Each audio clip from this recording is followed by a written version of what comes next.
Ang bahaging ito ay hatid sa inyo ng Shopinas.com. Easy, secure, happy shopping!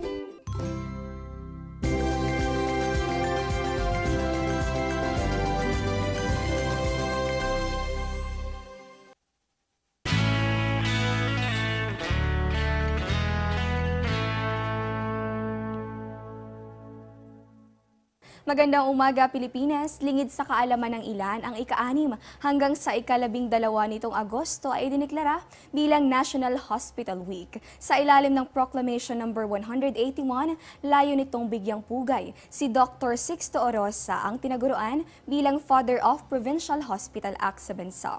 Bukod dito, kinikilala din nitong selebrasyon yung kahalagahan ng ospital sa pagpapanatili ng kalusugan ng ating lipunan. At napag-uusapan na rin ng natin yung lipunan o komunidad para sa mga estudyanteng bahagi nito na nakabreak ngayong araw. Dagdag kaalaman muna na tayo ang ating pong moonrise.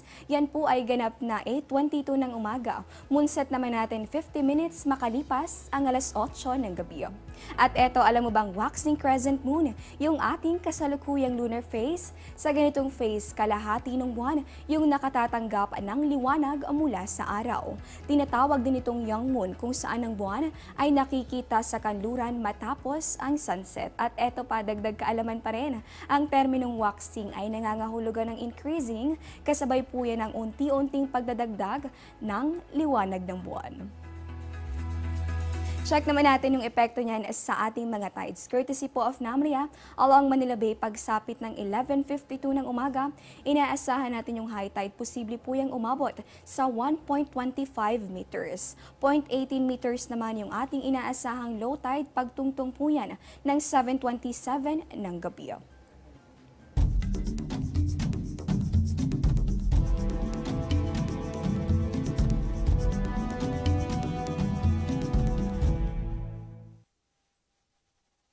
Good morning sa mga paboritong bahagi ng programa, ang astronomiya.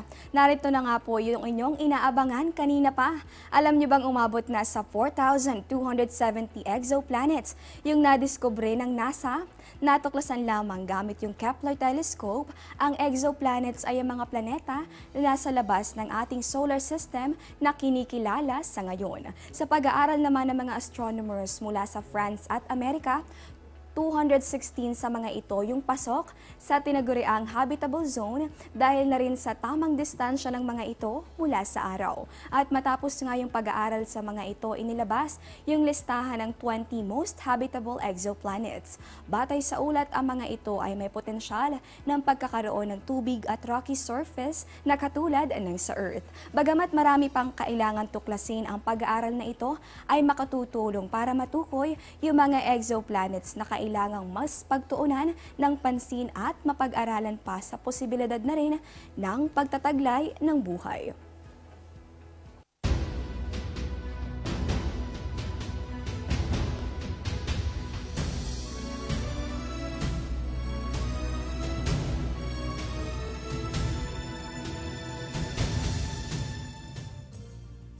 Balita naman sa labas ng bansa, isang pambihirang ipo-ipo o waterspout ang namataan sa Omaha, Nebraska, USA. Sa mga larawang mula sa mga nakasaksi, alas 5:30 ng hapon nitong Huwebes, namataan ang ipo-ipo sa Lake Manawa na may daan-daang talampakan ang taas. 10 minuto rin ang itinagal ng nasabing ipo-ipo, subalit nalusaw rin naman nang walang nagiging anumang pinsala. Diyan lamang po kayo, magbabalik pa ang Panahon TV matapos lamang ang ilang paalala.